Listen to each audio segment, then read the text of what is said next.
Hello and welcome to the News9 Plus show on the world's first news and current affairs OTT platform, News9 Plus. President Donald Trump wants to make America great again, and he means business. These two go hand in hand. The new US president has been in the White House for just over a week, and just yesterday he had his first call with Prime Minister Narendra Modi. President Trump invited Prime Minister Modi to visit the White House next month. This makes Prime Minister Modi among the first global leaders to meet the US president. It's also a sign of India's growing importance under the new Trump administration. But the White House statement very interestingly says the president emphasized the importance of India increasing its procurement of American-made security equipment and moving towards a fair bilateral trading relationship. Ab ki baar Trump Sarkar is fast turning into ab ki baar Amriki Karobar, or American business. Prime Minister Modi will meet President Trump as many as 3 times this year. Joining me to discuss what could be on the agenda are Air Marshal Diptendu Chaudhary, Srinath Sridharan, and Ambassador Suresh Goel. Gentlemen, welcome to the News9 Plus show. Air Marshal Chaudhary, I want to start by asking this. Something about President Trump, you have to give it to him. He is very direct in what he wants. And he wants to sell us American arms. What are the American weapons that the armed forces are looking for after all these buys? We've already bought something like $20 billion worth of American hardware in the last 20 years, roughly a rate of $1 or $2 billion a year. What more do we need from the United States? What will keep Trump happy? Thank you, Sandeep. At the outset, I would just want to put one fact across that President Trump, as you mentioned, he is a sort of a radical disruptor. He doesn't necessarily go by diplomatic norms, and his approach to this whole business of running a nation is from more of a business model. Yes. I would think, rather than really larger world security. And yes, most certainly it's US focused and US interest focused. Yes. And if you see over the years, I think there has been a significant increase of US military sales. Yes. And there are a whole lot of agreements we've had over the years. But when it finally comes down to the US looking at broader defense cooperation, yes, a lot of it has been focused, is focused on the larger Indo-Pacific construct. Right. And which is essentially the maritime domain. Right. And it's really more of, what should I say, a more benign aspect of security, where it's more of monitoring, maritime domain awareness, what's happening in the larger Indian Ocean construct. Yes. Not as much as possibly what concerns us deeply is a continental threat. Yes. So a lot of the... You mean the land and the air threats facing China, the LAC? Absolutely, absolutely. So a lot of the purchases which we have, which has been done, a lot of them are Navy focused. We've had the Mine Seahawks, the MQ-9s, the Boeing immense Boeing deal of the P-81s, which the Navy has. So if you notice, they're all focusing towards maritime domain awareness, which most certainly suits our naval initiatives and interests. Right. And consequently is to the advantage of the US as well. Right. The challenge is getting into arms sales and deals with the US, where they hold the handle, the master switch in their equipment, and that's where the challenge lies. Because and given the sort of radical and I would say the President Trump's switch on and off approach to geopolitics. Right. Yes. It's he would probably at drop of every hat say, okay, stop this, stop that. Right. So it's not sanction proof. American equipment is not sanction proof. I think that's the biggest worry. But there is this huge arms deal in the pipeline which the Indian Air Force really needs, which is the fighter aircraft, the MRFA, multi-role fighter aircraft. You believe that the United States could make, how to put it, an offer that we can't refuse on the MRFA, for instance? The F-35, could that be on offer under the Trump administration? See, the F-35 is it's a platform which does not necessarily, just because it's a good aircraft and it has a huge amount of international, the US has sold it to several nations. Fact is, it doesn't necessarily meet all our air power requirements. Right. And the kind of platforms which have been on offer, especially for this 114 aircraft deal, which has been going on for such a long time, yes, are all older platforms. The right. F-18 upgraded, the F-16 E and X versions, upgraded versions, and the F-16 Redux, which they are calling it the F-21. Yes. But the fact of it is they are much older technology, and they will have a certain limited so if the life. Americans were to offer something new at Air Marshal Chaudhary, something that's newer than the F-35, you're saying that would make India go in for this deal, a sixth generation fighter perhaps? Absolutely. That is something, if they offer a partnership in a development of that, is something which would probably definitely raise interest in a partnership for a sixth generation aircraft, given the fact that we are yet to field a fifth generation aircraft. But I'll come to the impact of this, what it could mean for Atmanirbhar Bharat a little later. I want to bring in Srinath Sridharan right now. Srinath, I'm just reading the news. The Americans have said they'll impose tariffs on countries that harm America. India is one of them. We've been called Tariff King, President Donald Trump. But what do you make of this? This is a shape of things to come, that he is going to talk to us on trade and the defense trade and get us to lower tariffs. Where are the sectors you think they could kind of push in? Sandeep, I think it comes at an intersection of not just President Trump seemingly having the upper hand, but we are also going to negotiate from position of weakening economy, so to speak. We are becoming more a consumption economy. We have suddenly realized that we are outplayed by both US and China in the AI game, at least for now. That's a concern. And what we should also worry about is US President Biden in his parting gift to India actually placed us as Tier 3 country in the AI diffusion regime, which means that India needs approval from the US to even buy chipsets after 2027. Right. So I think from the sovereign point of view, they're playing a very tougher game of pushing us out almost from every single thing: defense, access to the country, talent, H-1B visas, everything, almost everything. And they made it very clear that they don't believe in climate change, they don't believe in WHO or Paris Accord, whereas India has been, we still stick to multilateralism and we believe in some of these. So I think it is going to be a tough one, negotiation of sorts, because both the heads of state are very clearly disruptors who are reshaping their own traditional power structures in their countries. President Trump and Prime Minister Modi. So I think it is also going to be, what is it that we give in? I mean, will we end up giving access to, I think what US will want is more access to agriculture and food processing, more access to financial services and deep tech ecosystem in India. And all of these are politically sensitive or regulatorily sensitive. So how do we navigate that? I think it is so that you just mentioned agriculture. Agriculture is something that will set off alarms everywhere in India. I think center, state, everyone is united on this fact that you cannot allow American access into the agricultural market. And that's something that the US has been gently pushing for several years now. How do we handle this kind of pressure on the agricultural sector, the fact that... I think the only way India can handle it is if we actually set up food processing units as JVs where the Indians have the majority stake. I mean, it's a playbook that China has done for many, many years. Facebook still doesn't have access to China.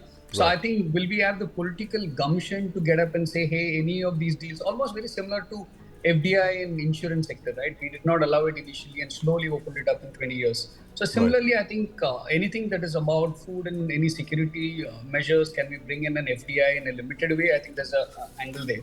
But what we must also remember, the larger context, if you look at it, Sandeep, I think we have seen three things play out this week before this call happened. I mean, one, Trump saying that he likes President Xi and China, and except for that he was very upset about COVID, everything is fine and they will build path. That's a very big messaging, I think, to President Putin, not to anybody else. Two, I think it's also a messaging to all other nations, including India, considering that last week the foreign ministers of Quad met. It's also a message to India saying that we're going to come to you, we're going to come after you, probably.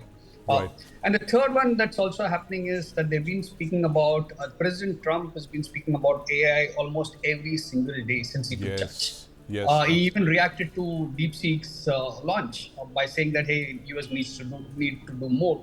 I think, again, is it an attempt to say that US is still the big brother going forward in all the sectors. I think that very clearly is there. It's not just about making America great again. Right. It's also to say that 21st century, any single sector that is going to be very dominant, US will be the big brother. I think that's the message. And yes. Other key message is oil, that they still believe in fossil fuel oil, which means that are we going to get India and Russia? Russia has been buying that oil. Yes. Is that another signaling that US is doing? Because Saudi has gone ahead and said we are going to invest in US AI infrastructure. Yes. So some of these have to be seen in conjunction. So I think the negotiation is going to be a lot more than what we're seeing on the surface. Right. So the 4 years of the Biden administration, Srinath, would seem like a holiday compared to what we are going to face until 2029, it looks like. Yes and no, Pradeep. I mean, yes, because it's no different from how the Indian federal and state government structure has been done, right? I mean, end of the day, let's take a case in point, contentious topic. Despite the double engine sarkar in most of the states in India, yes. Our very fact that the NEP, the new education policy, has not even implemented or rolled off in most of those states. Right. So it's also a messaging that saying that while there is a federal intent, are we not able to get it? And I think that's what we're also seeing in the US. I think they closed ranks when it comes to not giving up what they want for their own country. Yes, absolutely. In fact, I'm going to go over to Air Marshal Chaudhary now. You know, the point that you made about going in for the latest American technology, like the 6th generation fighter, which is still in the works. What does this mean, Air Marshal, for our own indigenous defense programs? We have a 5th generation fighter aircraft program. We have a 6th generation fighter aircraft program. If we start collaborating, do you feel that at some point our indigenous programs will take a back seat? It's much easier to get technology from the United States in joint ventures. You don't really learn that much as you do when you're trying to do it by yourself. What's your take on this? I would personally think doing anything with the US is a bit of a loaded dice because it has long-term consequences. Right. And what might seem strategic expediency at this point in time will probably have some unintended consequences down the line. Right. After through your development if you go wholly with the US as a partner. So I personally, from my personal perspective, I think, we should have learned our lessons that increasingly, with the polarization, the way things have been, Russia dependency on the arms, on certain arms and ammunition and weapon systems. And they have been pretty consistent throughout the years. Whereas with the US, there's a huge challenge that anything we go, the moment we tilt towards the US, or we tilt away back to the Soviets, it will always be on a binary of the US and, I beg your pardon, the Russians. Yes. Yeah, Russians. There's a bit of a Cold War mentality, I think. Anyway. Yes, the Cold War is returning. That's just tells you how it's almost indistinguishable now. It's like, being back in the Cold War era. So the challenge, I would think, is that India's strategic autonomy in the defense sector will always be a challenge. And it's something which the US, in its present form, where it's not just about making America great again. You look at the Ukraine war, the amount of FMS sale and the weapon sales which have been going on, and if the Ukraine war starts winding down, at some point there will be a larger global push for pushing the arms sales. Alternate markets for those $50-60 billion worth of weapons. So there is a danger there that a significant American tilt will be at a cost in the long term because the interests and relationships between us and the US have sort of waxed and waned over the years, and there is no strategic consistency in it. There's Ambassador Goel now joins us. Ambassador Goel, we're just talking about the various pillars of the India-US relationship under President Trump. One is, of course, arms sales. He's very clearly said that up front. He wants us to buy more American arms. Then there is the issue of tariffs, the high tariffs, because we have a trade surplus with the United States. He wants to bring that down to the US advantage. But there is one other aspect, Ambassador Goel. The fact is that he has said that Prime Minister Modi, that's President Trump has said that Prime Minister Modi will do what is right on illegal immigrants. And he's underlined that discussions are going on with You see illegal immigrants being a thorny issue between India and the United States. We are the 4th largest source of illegal immigrants into the United States. It's not a very large number, but it's significant for the president to raise it in his talks with India. Give us a sense of how important this issue is. How is it going to play out in the next couple of months? Let me put it this way. When President Trump began with the illegal immigrants, his mind was more really towards the south of the USA than to the east really at that time, even though that's a problem. And the illegal immigrants would really have lots of Indians. So in that sense, when E.M. Jaishankar said that, yes, we will take them back, provided we can prove that they're Indians. Yes. Their nationality has to be proven. And nobody can doubt it. Second thing about the illegal immigrants is that every country has a right to push off the illegal immigrants, yes, provided they can prove where they come from. You know, Srinath, is China, you think, the elephant in the room that's driving India and the United States together? You know, Trump 1.0, for instance, it revived the Quad, which is now bigger and stronger. And in fact, there's going to be a major heads of government meeting of the Quad countries to be hosted by Prime Minister Modi. And there's a full-on tech battle between the US and China after the launch of AI, models over the last couple of years. And there's a CHIPS Act that the US has brought out. Do you see China being the factor that will drive India and the United States closer together? So I don't know whether Trump intends to use China as the bargaining chip to bring India closer, or is he trying to, what I call probably 2026, we could see the Trump winning the Nobel Peace Prize moments of sorts. Right. Is he going to use China to cut Russia to size to bring them to the table, stop the Ukraine war and the Gaza issues, and say, you know what, I did it.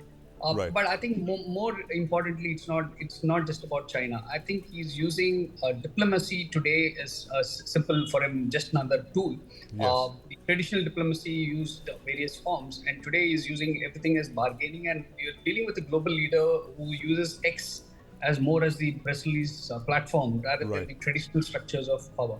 I think that is what is going to set the bigger elephant in the room. The bigger elephant in the room is, can he navigate those power structures globally all the time? Because if you're going to say you don't believe in multilateralism, you don't believe in climate, you're going to pull out of almost everything. Will US at some point in time be isolated themselves? Which means that what if China becomes, let's say, they've been playing the dead diplomacy over the last 20 years. Yes. Will they use some other tool to say China is going to be the new hegemony to deal with? So I think while we are all worried about whether Chinese economy is actually safe, stable, the banking system has been going through turmoil, all of that. But I think I would never underwrite, or give up China very quickly. They must be up to something. And that's the larger worry I think we should have in mind. The larger worry indeed. And, rumors of China's economic demise are greatly exaggerated. But Ambassador Goyal, you see China being used as a bargaining chip, as Srinath just said, to drive India and the United States closer together. It was always there, this kind of fear of China. But now in the last couple of weeks, it seems to have accelerated, given that intense competition that's underway. It's a strategic battle that the United States and China are locked in currently. It's a near peer adversary that they face. Do you see China being the factor that's driving both our countries together, India and the United States? Again, I'm not quite sure as to how long this will happen. Yes. At present, China seems to be a factor because of Indo-Pacific strategic concerns, etc., etc. However, President Trump also said just a day ago, I think yesterday or day before yesterday, that he doesn't really see the need to impose tariffs against China. I think that is what he meant. And therefore, if in future, somehow the business interests of his close allies with China come into play, and he doesn't think it's necessary to really be tough with China, where would India be? And therefore, I think we need to develop our own equations with the USA, where China can be a factor, but not really totally dependent on China. We need to have our own bilateral metrics and our own dynamics. Right, the need to have our own bilateral, dynamic with China. And Marshal Chaudhary, is very significant that the day that Prime Minister Modi spoke with President Trump is also the day that our Foreign Secretary was in Beijing meeting his counterpart there, Wang Yi. You see a coincidence in this meeting between the foreign secretaries on the day that President Trump made that call. This is balancing the bilateral as well. Putting the two together would be very, conveniently seen as a, sort of a coincidental happening, which you can draw much from. But I don't think that's really the issue here. But what is important, as I mentioned earlier, that India's approach and present rise of where we have reached today as a nation from its strategic autonomy and independent foreign policy will increasingly, in my perspective, my personal opinion, will come under increasing sort of pressure with U.S. interests, larger U.S. interests, because from what we have seen of President Trump, he loves grandstanding. He would love to be like was mentioned earlier. They would love to come back into the center, bring U.S. back to the center stage of world leadership. But like I said, it has undercurrents of business interests. And India would do well to tread carefully here to ensure its long-term strategic interests kept alive. And like you mentioned earlier, that how would it sort of impact our long-term R&D towards the 5th and 6th generation fighters, for example. It's something, these are long-term strategic issues which will need sustenance. Now you start with a tilt towards the US, and that now gets yanked out at a certain stage, will put us again back on the mat and roll us back years and years. So while it is very difficult for India and to swiftly, it's very easier said than done that we'll jump, do this, leapfrog the technology and move into research and development. But it takes a long time. It takes a lot of strategic patience. It needs a lot of strategic investment of everything at every level. And that is where we find that the relationship with the US, I won't say it's fickle, but it's, like I said, the easier thing is it's an on-off, switch on and off relationship. And while it's all nice and hunky-dory right now, but in the long term, and when in the ride of US's gain to become a world leader again, to reclaim its place, I think that's where we will never be seen really as an equal partner. And that is what I think we should be careful about. We should be careful about indeed. Thank you very much, gentlemen, for illustrating the pitfalls that lie ahead. India's independent foreign policy, defense technology, all need to be looked after very carefully, because these are the challenges when you're looking at a rising United States challenging a rising China as well. Thank you very much, gentlemen, for joining us. Tamil Nadu has set the clock back on the Iron Age by several thousand years. Now, a few years ago, excavations in Rakhigadi in Haryana have shown a continuity of over 5,000 years, and the fact that India could be one of the world's oldest civilizations. This excavation has also questioned the oft-quoted Aryan invasion theory. It's also pushed the clock back on the Indus civilization by several centuries. Now, Indians are believed to be poor chroniclers of history. Now, as these recent discoveries tell us, it seems that we are also poor at uncovering our glorious past. What else is there for us to uncover and learn and discover? Joining me now, Professor Vasant Shinde, the archaeologist who uncovered Rakhigadi, and Neeraj Rai, Group Head of the Ancient DNA Lab at the Birbal Sahni Institute of Paleosciences. Gentlemen, welcome to the News9 Plus show. Thank you very much. Professor Shinde, have you been looking at the discoveries in Tamil Nadu, the Iron Age, the fact that the Iron Age could have happened several thousand years prior to what is previously believed? How significant is this discovery in Tamil Nadu? I think, yes, I have read some news clip, and I have not seen the actual evidence that they have excavated. Before also, they found some indication that the Iron Age in, southern part, particularly in Tamil Nadu, is quite old. In fact, they were getting some indications of that. And now they claim that, they have got the dates, which are plus 5000 BCE for the Iron Age. Right. Now, this is quite, at this particular stage, they have only got the dates available. But what is important that we have to also study the context. Context is so important. So, in what context this particular particular finds are? Secondly, also they have to check, whether the samples are contaminated. If the samples are contaminated, then perhaps you may not get the exact dates. The dates will be very erratic. Yes. So that also needs to be properly checked.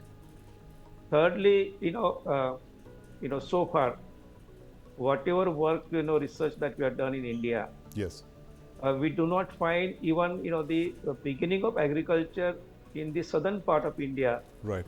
Going back to that early. And Iron Age, when we talk about the early farming communities, they are the copper using cultures. So we do not have such early dates even for the copper age cultures in southern part of India. And suddenly, because Iron Age succeeds copper age. Yes. So if at all, the Iron Age is there, then also we have to look into what was happening before the Iron Age. Right. And so far, they do not have any clue about what was happening, during the early farming stage in that part. So you're saying, Professor Shinde, you're saying that more study needs to be done before we leap to any conclusions. Couple of things I would like to say. They have to check, what was happening before the Iron Age. Right. They have to get some evidence about the copper age also in that part. Right. And secondly, the dates that they have to check the proper context of the levels in which the dates, or the samples have been collected. Thirdly, on the basis of maybe straight dates, unless you get series of dates from one side and also from other sides. Yes. Perhaps it may not be accepted immediately. So they need to produce more dates, more samples have to be processed. Right. And then only perhaps people will be able to understand that. And lastly, the Iron Age in India and even outside. Yes. So does not go beyond maybe 1800 BCE so far. So if this is the reality, yes, then perhaps we will have to relook into the whole cultural sequence. It could change our entire understanding of the Middle Ages. Yes. And and also what is important that Iron Age is the next stage of the copper age. Yes. Or the copper technology. So you have to find that precedence, which is very important. If you do not have that, then the question will be how that Iron Age has emerged. What is the basis of that? Right, absolutely. So more study is a lot of questions in your mind. Absolutely. Neeraj Rai, what's your take on the discoveries made in Tamil Nadu about the Iron Age and the fact that the dates could actually have gone back by 5,000 years? Do you believe that more study is required in these findings? Yes, so I am totally agree with Professor Vasant Shinde. And so far, the iron was discovered all over the country. That date goes back maximum to 2000 BC. Right. So this discovery is so fascinating. And if the dates are actually going back to 3300 BC, that would be a marvelous study ever done in the entire world in the field of archaeology. Right. But I also have some of the concern with the dates because they have not done the direct date of iron artifacts. Yes. They have done datings of the charcoal. Right. Charcoal material that was found in the vicinity of in that layer. Right. So the first problem with this finding is that this is the contextual date. Right. And as Professor Vasant Shinde said that there's no Bronze Age time in southern part of India. So possibly this charcoal could be from the Neolithic time period, and that may have given contamination. But still the finding is great, and that need to be re-validation with some more scientific methods and replicating the dating to some other labs, like maybe 2-3 other labs, because this they have found only 2 dates that goes back to 3300 BC. Yes. And all the other dates, they are matching with the exact Iron Age of India that goes back to 2000 to 2200 BC. And even the Neolithic time period also is matching with all the dates, that is the OSL dates and AMS dates, that goes back to 2500 BC in the southern part of India. So all other dates are completely matching with their the context and the other material. But except these two dates, that really goes back so to very deep clearly, past there's of more time. study that Yeah. needs to be done on these, Yes, yes, aspects yes. of these discoveries in Tamil Nadu. But Professor Shinde, closing comments from you about whether we actually invest a lot in studying the past, as in Rakhi Gadi was, something that you uncovered, the fact that it completely, reshaped our understanding of the Indus civilization, the fact that we have one of the largest Indian cities of the Harappan civilization right here in our backyard. How much do we really know about our past? If you give it on a scale of 1 to 10, where are we really in knowing about our past? I think you're right. Because we are still at 1. In fact, if we are still at between 1. 1 and 10, we are still at 1. Right. And there is so much that needs to be done in India that we have not been able to achieve that. But one credit I would like to give to the government of Tamil Nadu. Yes. That they are putting a lot of money, in fact, for research in this particular field. Right. And I feel that this is a very, very important initiative that they have taken. Absolutely, he's announced. The Chief Minister announced $1 million reward for deciphering the Indus script. So that will, exactly, that will certainly bring a lot of new blood, in fact, in the field. Yes. And people will work with more, maybe new vigor, in fact, in this particular field. Right. And what is important here that that the other states also need to emulate him, in fact, because in each state, there is so much work needs to be done. Yes. And as I said, that even 1%, we have no idea about what was in the past. Absolutely, so that's an important point there, Professor Shinde. The fact that you see states indulging a lot of competitive freebie giving. So possibly this could signal the start of more investment in studying the past. Neeraj, you believe that's the case, that Tamil Nadu has shown the way in the fact that there is merit in studying the past. They've just come up with these very interesting discoveries in the Stone Age, the Iron Age. Do you think that there is merit in the fact that there would be other states jumping in as well to do similar initiatives? Yeah, so we all should learn from Tamil Nadu government, and they are pushing this field to the forward and then to the global scale. And they are investing a lot of fundings to push the archaeological research. Right. And they are not only doing the basic archaeology; they are adopting the new scientific tools in the field of archaeology. So this is really a fascinating job by the Tamil Nadu government, and we all should learn. We all should learn indeed. I'm afraid we are completely out of time, Neeraj, but thank you very much, gentlemen, for actually telling us the fact that this is eye-opening. The fact that you're still at 1 on a scale of 10 in knowing about your past, and the fact, of course, that Tamil Nadu could be leading the way in states investing more in studying their past. Thank you very much, gentlemen. Watch our documentary Hindustan that takes you into the history of Rakhi Gadi, the Harappan civilization city that's thrown new light on India's glorious past, only on the News9 Plus app.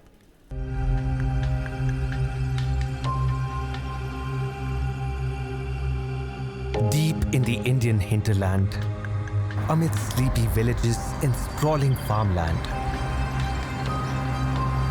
an old civilization is being unearthed. Indian history is being rewritten. As the archaeologists are slowly unraveling the secrets of a great civilization, they are not only piecing together an ancient civilization, but also raising some new questions about our past. Was Rakhi Gadi the biggest city of the Harappan civilization? Does Rakhi Gadi hold the key to the origin of the great Indus Valley civilization? Who were our ancestors? Are we from an unbroken indigenous race? Do the findings reject the Aryan invasion? And how did this great civilization die out? What all do the new historical findings reveal? The biggest city in the world, आज की date में Indians हैं, उनके अंदर जो है Harappan gene है, perfect model of the how the city should be built. बहुत ज़्यादा वारफेयर के हमें साइन नहीं मिलते हैं किसी फॉरेन माइग्रेशन के द्वारा.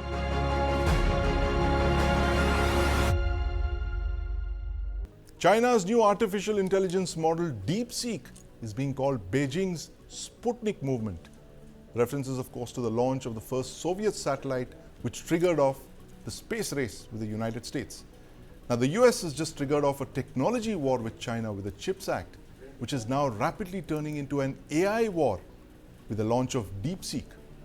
Joining me now are Siddharth Pai and my colleague Karthik Malhotra, who tracks technology and economy, to tell us more about what's at play here. Welcome to the News9 Plus show. Karthik, 1.5 trillion wipeout of stock market valuation to DeepSeek. Is this the biggest tech disruption in the history of the world? Oh, definitely. In fact, the $1.5 trillion wipeout is one part of it, but a lion's share of that actually comes from NVIDIA alone. And almost 600 billion was 600 billion or so, 584 billion or something was the exact figure. Yes. A 17% dip in NVIDIA stocks, and not just NVIDIA. Add to that Google, the parent company being Alphabet, add to that Microsoft. The players who are deeply invested in the AI story have seen pretty much what we call a bloodbath in the markets, right? And Jensen Huang, the poster boy of artificial intelligence, is poorer by just about $20 billion or so what's overnight. 20 billion? That's just small change for Jensen Huang. He's possibly one of the potential trillionaires in the decade ahead. But I mean, is he going to stay a trillionaire? I don't know. The jury is out there after DeepSeek. We really don't know whether our, appreciations of where we are. And Siddharth, you know, we were just talking about how DeepSeek just came out of nowhere, literally. And there was a CHIPS Act with the United States had put in place where your H800 chips all put behind China's reach. How did China really come up with DeepSeek in such a short span of time? So I think that's a fantastic question. There is an official reason and an unofficial reason. The unofficial reason given by most market participants is that China has actually subverted the CHIPS Act, as well as the restrictions on getting cutting-edge technology, including whatever they need from ASML, etc., to develop these chips. Right. The official reason from the Chinese department, from the Chinese state, as well as the company DeepSeek, is that they've actually managed to find a way to end up passing a large amount of information, which are not as computationally intensive as the way that OpenAI, Google Gemini, Claude, etc., Anthropic, etc., have actually ended up building their models itself. So it seems to be an entirely new, a different way of actually doing it, using a similar kind of architecture that's far more effective. I think one of the biggest advantages, you can actually download these models and end up actually running them on your own system, compared to what you end up needing with Gemini, etc., which actually runs on the cloud. So China seems to have done what China does best. They have taken something that exists, made it far more affordable, manufactured the hell out of it, and they've actually creamed the entire market. And we'll of course have to wait for some of the benchmark tests to come out and for people to end up finding holes in this. But as far as the market is actually concerned, I think what used to be a one-horn race now suddenly have two different people running, and the rest of the world is actually waiting with bated breath. Absolutely. We are waiting with bated breath. One-horse race has turned into a horse and a dragon race, Karthik, if you can call it that. But, you know, the thing is that in China's case, when we're talking about the line of actual control, what India usually says is there's a trust deficit. Right. Can you trust Chinese AI on your phones, given the fact that even TikTok has been looked at with such suspicion? You know, a reel-making platform like that, would you actually want an AI software, a Chinese AI software on your phone, given the fact that it comes from the Chinese state itself? You know, Sandeep, I think it's a very interesting question, and honestly, I think, you know, if you think deeper and if you take the discussion to consumer behavior, what are consumers actually looking for? Consumers want convenience, and they want convenience at a low cost. Right. So whether it is those cheap plastic products that China first started exporting to the world, followed by cheap mobile phones, and then apps which are reverse engineered Me Too apps, which end up actually becoming much bigger than their inspiration. Right. At the end of the day, I think you're looking for something which will make your life easier, and it comes to you at a low cost. Right. So China has always played the low cost card. Right. Now, I think what is different in the case of DeepSeek is the fact that it is low cost, but touted to be a far more superior product. Right. And how it's playing the superiority card is also fairly interesting, because, you know, I mean, you asked that question sometime back, or you mentioned it as part of your opening, that how do you actually turn around something like this in a matter of months? In fact, 2023, 1.5 years, 18 months or so, if you're able to turn around and if you're able to create a product which is far superior to the platforms and the tools that we've been exposed to in the past, which were years in the making, where on an average, I mean, I was just looking at some data, on an average, the kind of budgets that AI has in the US are about $500 billion, and the total cost of producing DeepSeek is under $6 million. So 500 billion annual cost versus initial cost of building it in under $6 million is pretty much, the cost of Gravity and India's own moon mission. Right. So, so that is one analogy. The movie Gravity. The movie Gravity and India's own space mission.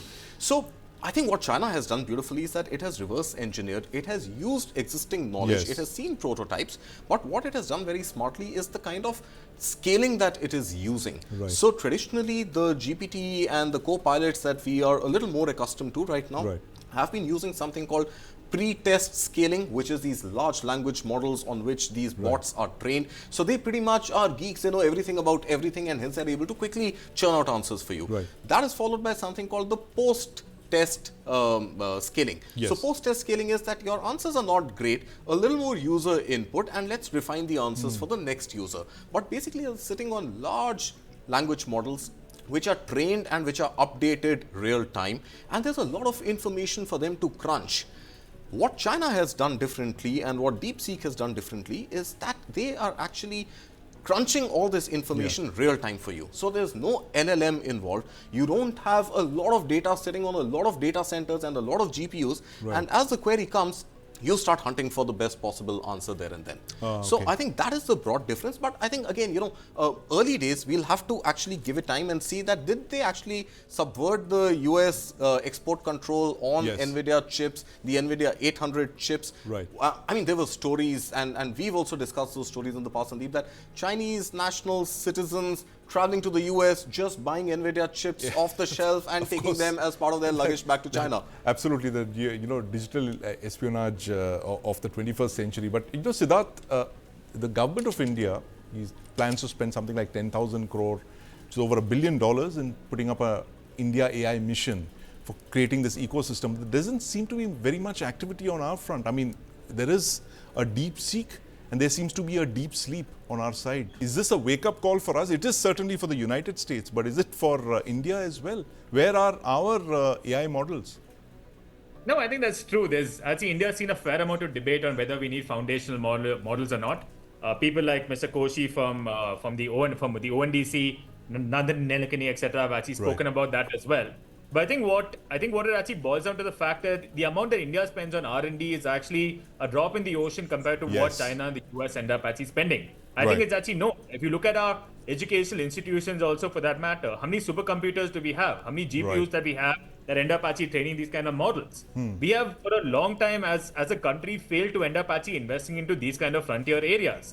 Now suddenly with the government coming up with an AI mission, for that matter, with about 10,000 crores, we actually need a lot more money. We actually need a system of incentives for our technology companies and others to end up actually investing. If you notice, Microsoft is actually cutting open checks when it comes to this one, OpenAI.